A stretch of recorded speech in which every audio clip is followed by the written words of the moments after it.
James Ntakor, jump on, my friend.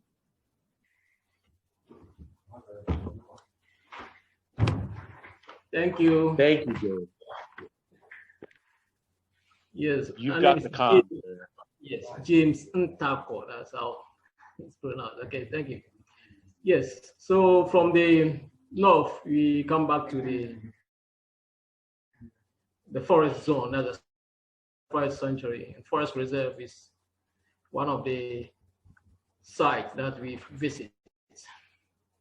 So the size is quite a small forest, about 54 square kilometers, with over 500 species of butterflies. So that's why it's called Butterfly Sanctuary. The only sanctuary in West Africa. And it's not far from where we will spend the night. So it's about 30 kilometers, about half an hour to 40 minutes drive. Yes, that's me. Now, some of the targets we are expecting to see include this pigeon. It's the largest pigeon we have in our country, and it's the African pigeon. They move in pairs and sometimes in a small group. They perch high on tall trees, and sometimes they have a very deep call, and you can hear them from afar, and they sometimes respond to tip, and they are quite easy to find. They occur in a few forests, but Bobiri is one of the best places to see it. They have a very bright eye. So when you are talking of red eye doves, this is one of the reddish eye doves with pale front and black wings. Now, this is the most sought after hornbill we have in Africa. This is the black dwarf hornbill. It's a very small hornbill. So that's how it got the name dwarf. So it's very scruffy looking hornbill. It's quite silent, and they like to perch undergrowth red forest. And also they are quite silent, so it's difficult to spot sometimes. Sometimes you overlook them, but they are very special, and it's one of the top targets that most of our birders come to look for. And you have a very good chance to see this one in Bobiri. They are in most of our forests, but to get to see one is quite difficult. But Bobiri seems to be a very easy place to see one. This is the gray parrots, and it's quite widespread in Africa. In Ghana, or like other African countries, the pressure on them, that's the pet trade, has made them very difficult to see. They are on the verge of extinct. In Ghana, you see only a few during our trips. And to get to see one perch is another question. So, at Bobiri, they have a roosting place where they roost, and they congregate at their roosting time, and you have a very good chance of seeing them perch. Now we have another dwarf hornbill. This is the red-billed dwarf hornbill. The other one is black. This is the red-billed. And unlike the other one, this one is quite vocal. So you've got a very good chance of seeing one when you hear them. They move in pairs normally, and sometimes maybe 3 or 4. This one, they live in the canopy, unlike the other one where they live in the understory. This one lives in the canopy. A very bright red bill with the white underparts and some spotting on the wings. It's very colorful and very easy to see. And sometimes they occur in other forests. They join mixed frog species, but Bobiri is a very good place for them. Now, this is a spectacular hawk we have in our forest. The long-tailed hawk is one of the main targets on top of every birders list. Every bird that comes to Ghana, this is one of the main targets. It's a forest hawk.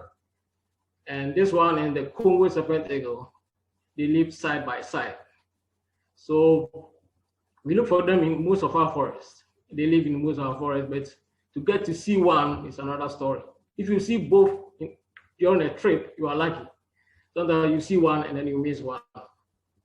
So what we do is we call them by the song. We play the song, and then if you are lucky, you get a response from one, and then they are quite responsive to tape as well. So you got chance of seeing one, and bobiri is very good for them. This is the adults. Adults, they have very chestnut underpart or breast. They have a very long tail, spotted white, and a white rump as well. In flight, you can see the white rump and a gray head. It's a very special raptor in our forest. And this is, personally, this is my favorite bird. The red-billed hermit-shrike. They are very, very beautiful bird. Black wings and black throats, pale on the head and the chest, and then chestnut bird, red-billed, and then red feet as well. They snap their bills when they call, and they move in a big flock. Sometimes up to about 10 birds, you can see them. And they are quite noisy in the forest. And they are very, very responsive to tape. So not difficult to find at all. And this is one of the difficult honey guys we have in Ghana. And this is the special one among them. This is the yellow-footed honey guide. It has a yellow bill and yellow feet as well, and greenish back. And they are sometimes difficult to see. They don't call much, and even their call was not recorded.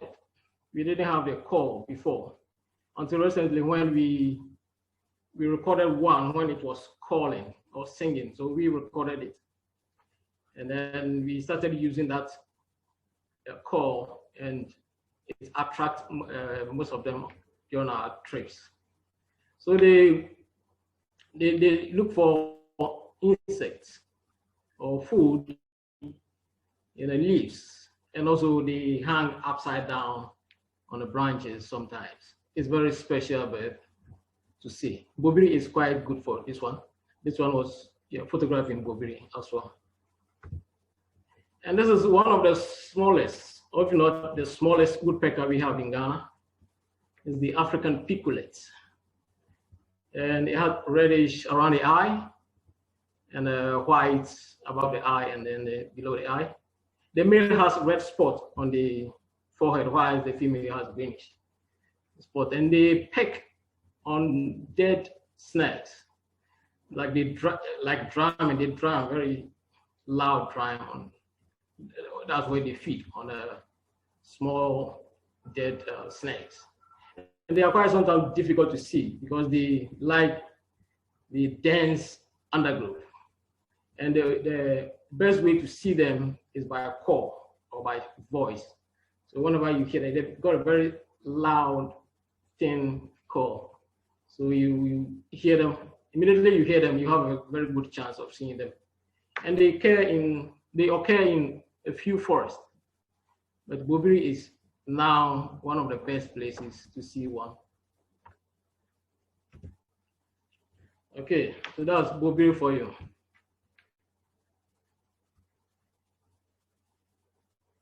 Any questions out there on the bobiri butterfly sanctuary before we move on to the Ntakor range? And I do just want to take a little bit of time to thank Foster, Victor, and James for sticking through us and getting us through all these technical difficulties. It's very much appreciated. Any questions out there, folks? We'll probably just spend another 8 minutes on the Ntakor range, and then we'll do a wrap up. Call it 6 to 8 minutes, but James, don't feel rushed. Any good questions, folks? Hearing none, we'll go to the final location that we're going to talk about today. Final mega birding site in Ghana, the Ntakor range. Go, my friend. I do appreciate it. Thank you. Yes, the Ntakor range is an uphill forest reserve It's about 236 square kilometers. And it's quite high. It's about, the height is about 770 meters above sea level. And it's one of the critically endangered highland Upper Guinea rainforest in Ghana. And it has bird species of about 230 and mammal species of about 50, as well as butterfly species of about 570. It's quite an uphill walk. So what we do is we set off early in the morning, and then we walk up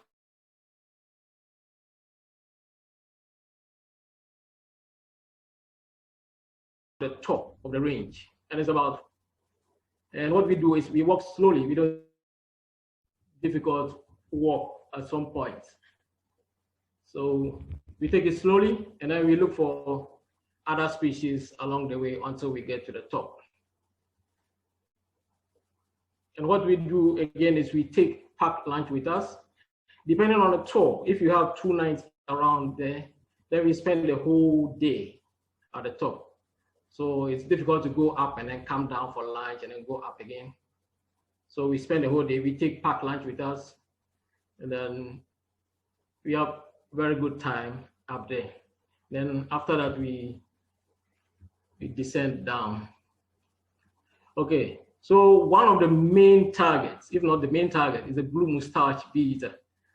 This is now one of the Upper Guinea endemics. It was recently split from the blue-headed bee-eater. And this one has a blue line under the eye. So that makes it the mustache. It gives the name mustache, and a blue head and chestnut or brown back. It has a reddish throat. And they move normally in pairs until when they are breeding, then you see some young ones among them, 2 or 3 species moving together. They are found along the tracks mainly, so that makes it easy to find along the tracks, and they hawk for insects and butterfly. They are reducing the butterfly population in Etua, to be honest. They feed on a lot of butterflies.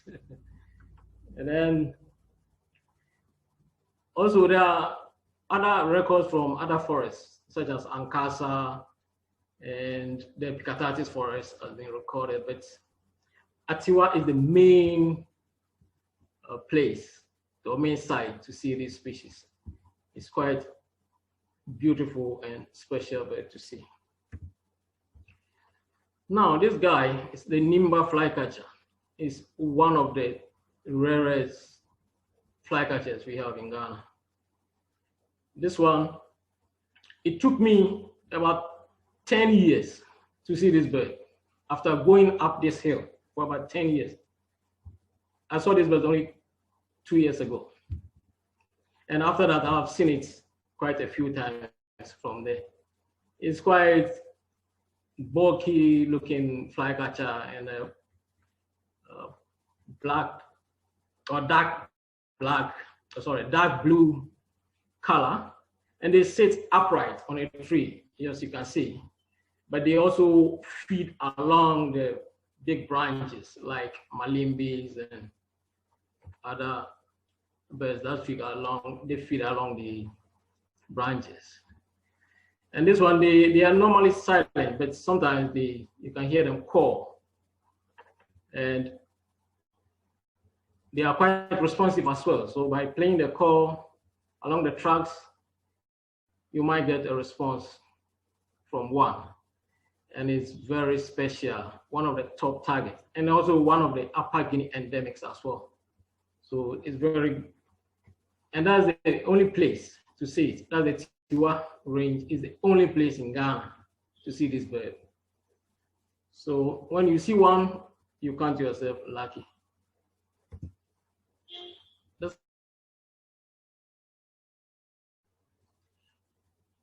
People call them Fernando Po batis and Bioko batis, but this is now the West African special. So you find this one in the West African forest. So this is the female with a red breastband. The male has black breastband with white patches on the wings and white throat and yellow eye. They live in a canopy, top of the canopies, tall trees. And sometimes they are quite vocal, so it's not difficult to find. They are quite responsive as well. And Etiwa is one of the best places to see them. They also occur in Kalkum and other forests as well. And another forest flycatchers we have is this one, is the Osha's flycatcher, which is more or less like a martin. So you got this tail, a slightly forked tail, like a martin. And also the bill, you can see very short and conical bill. So in flight, they are like a martin. They are dull-looking flycatcher, very brownish, dull-looking flycatcher. They are quite special. And they perch on dead trees like this, and then they fly and hawk for insects, and then they come back to the same perch.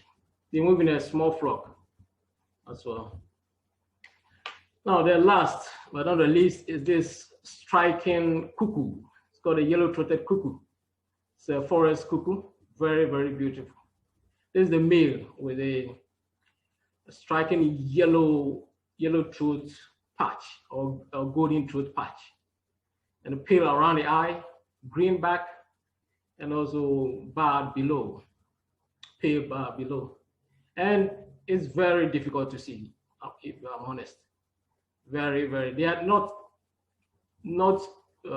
too scarce, but just that they don't call much. You don't see them in the open much. You have to try to tape on and until maybe you get a response from one. They occur in most of our forests, but again, Etiwa proved to be one of the best places to see them. So this is the last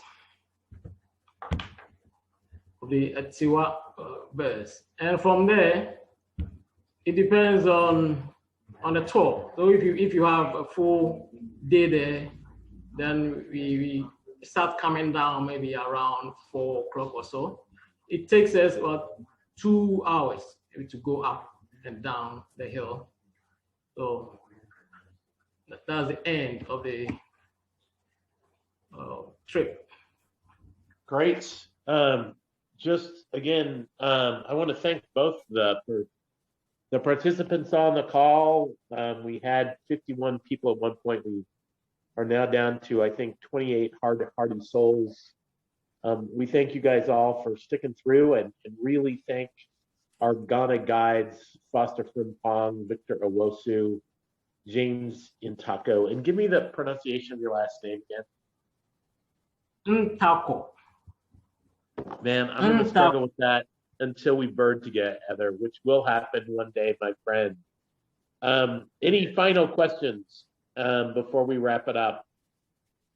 And any further questions about your actual tour interests and before and after stuff, just write me at charles@pibird.com and we will take good care of you. Any other good questions for any of our guides today? All three of you are still in the room, right? All right. Hearing none, I think it's a wrap. Hey, again, thank you to everyone. Leo, I'll let you cut the recording. And folks, thank you very much. An excellent presentation, really informative.